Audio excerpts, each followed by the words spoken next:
Done. और बताओ ऐसी क्या बात।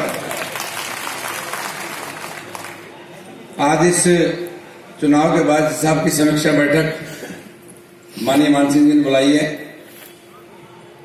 मैं समझता हूं इसमें कोई दो राय की बात नहीं कि जो उपस्थिति और आप लोगों के चेहरे के भाव को देखते हुए, तो किसी ने कहा कि पैरों की तरफ देखता हूं तो रोता हूं, लेकिन जब आपकी तरफ देखता हूं तो हंसता हूं कि वाकई आज भी आपका जो दम दिखाई दे रहा है वो पता लगता है। लेकिन हार तो हार ही होती है, इसमें कोई दो राय की बात नहीं। जिले की जिस हिसाब से चारों सीट हारे हैं वो वाकई बहुत ही गहराई से जब देखते हैं रोना इस बात का आता है, खुद हाथों से निकल गई, अपनी गलती से निकली है। कहीं कहीं हमारी सबकी, जैसे हमारे सरपंच साहब कह गए थे, माननीय मान सिंह जी ने कहा अपने ही समाज ने सबसे पहले ना, मतलब कहते कहते मैंने यहां तक कह लिया, मैं भले आदमी बात को सोचो, कभी नहीं बन सकता। राहुल गांधी के सामने कभी भी कांग्रेस किसी नए नेताओं को नहीं लाएगी। आज कर लो फिर कर लो, जो कि अभी 2 दिन बाद में फिर से वो चले कोई ना कोई, ये हकीकत है। आज आप लोगों ने कल जिले में हम सबने मीटिंग की थी, माननीय अरुण जी चतुर्वेदी आए थे, मान सिंह जी थे, हम सब थे, सबने उसमें भी काफी समीक्षा की। और आज जैसे हमारे सारे मंच पे नेता बैठे हैं और सबने अपने विचार भी रखे हैं, विचारों से निकलने के सिर्फ एक बात आती है, हार तो हारी होती है, इसमें कोई दो राय की बात नहीं।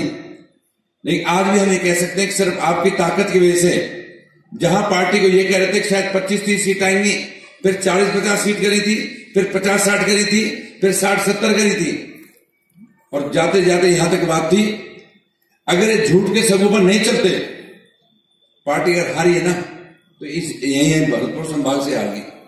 अगर ये 10 सीट भी चली जाती तो अभी राज आज आपका होता, ये हकीकत है, इनमें कहीं को दो राय नहीं, ज्यादा दूर नहीं थी बात। और हम ये बात मान के हैं कि 99 में 10 निकलती तो 89 पाते, हमारे में 20 जुड़ती तो हम 93 जाते, बाकी सब तो होते गवर्नमेंट बनती।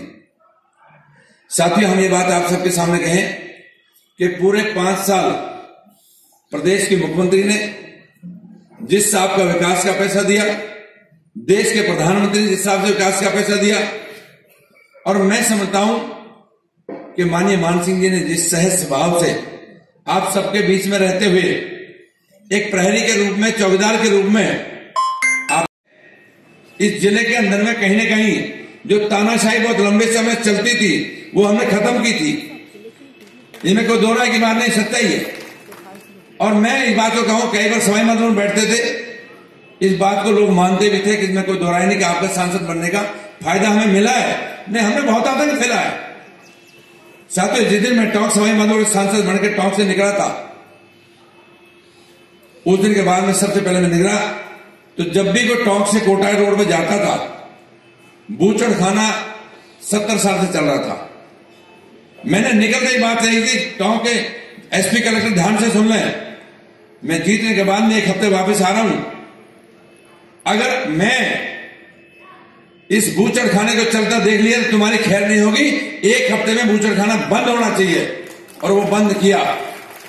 और आज हम कहते हैं जैन मुनि वहां से कोई निकल नहीं सकता था। दुर्भाग्य इस बात का है कि जिसके लिए मैं सवाई माधोपुर में हमारे ऐसी समाज के बच्चियों की शादी थी जिनके मां बाप नहीं थे, वो गरीब अपना चाक पूजने जा रही थी, उनके साथ भी माइनॉरिटी के लोगों ने अन्याय किया। उसके बाद में मैंने गया तो बरवाड़े में हमारी बच्ची को चाकुओं से गोदा, और उसके बाद में जब टोंक शाम तक पहुंचते पहुंचते गया तो खीरा चौक टोंक में है, उसके वहां पर जो आतंक देखा मैं बर्दाश्त नहीं कर सका, और मेरा वीडियो भी जारी होता सब जगह। मैंने कहा हद के सीमाओं को पार कर चुके दोस्तों, 1947 के बाद याद कराओ, अगर फिर के भी मन करता हो तो यार आमने सामने हो लो, लेकिन ऐसे नहीं बर्दाश्त करेंगे, ये सच्चाई है।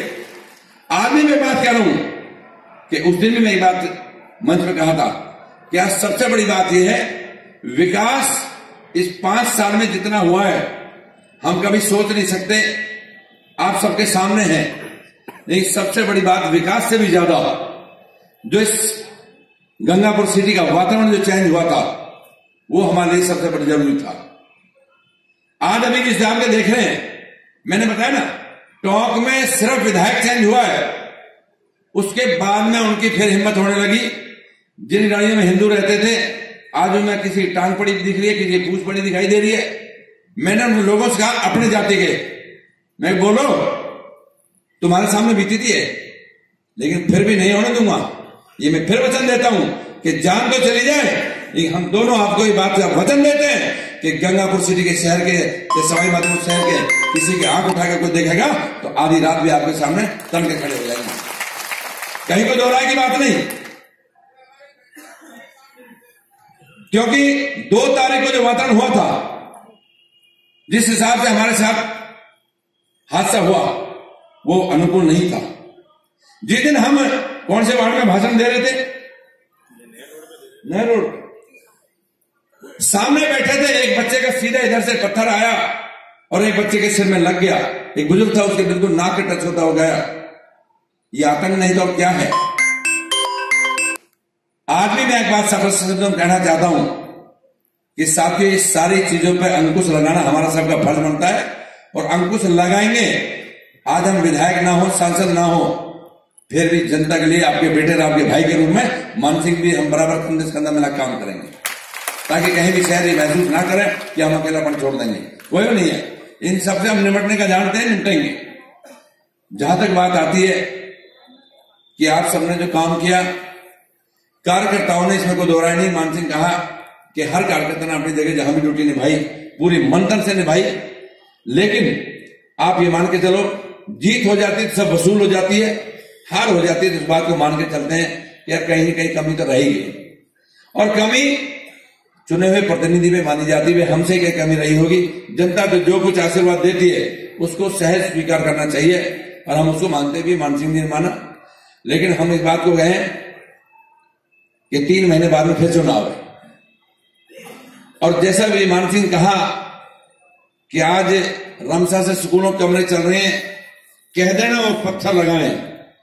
पत्थर तो जब लगाएगा, अभी तो चुनाव खत्म हुआ, 99 के फेर में फंसे हुए हैं। अभी रोज मंथन हो रहा है कि 15 इसके चलेंगे, 15 उसके चलेंगे। पहले बना तो लो, किसे बनाओगे? आज 1 लाख करोड़ का यही गवर्नमेंट कर्जे छोड़ के गई थी बिजली के ऊपर। इस जिले के अंदर में 200 करोड़ रुपए खर्च करके व्यवस्था सुधारित की थी, ताकि घरों की लाइट 24 घंटे आपको मिले। खेतों में हमारे किसान लोग जाते थे, बटन दबाते थे, ट्रिप करके वापस आ जाता था, रोने के सिवा कुछ नहीं मिलता था। आज हमें कह सकते थे 7 घंटा दिन में, 7 घंटा लगातार रात को देते थे। और ये तय किया था कि माननीय मुख्यमंत्री ने बात रखी थी कि अब की बार ये जो रिफाइनरी की मशीन लगी है, इस फैक्ट्री की वजह से बिजली पूरी हो जाएगी। और मैं ये चाहती हूं कि किसानों के जो पुराने पेंडिंग जो कनेक्शन हैं, उन सबको पूरा करेंगे, और लाइट का खेतों की भी 24 घंटे दिन में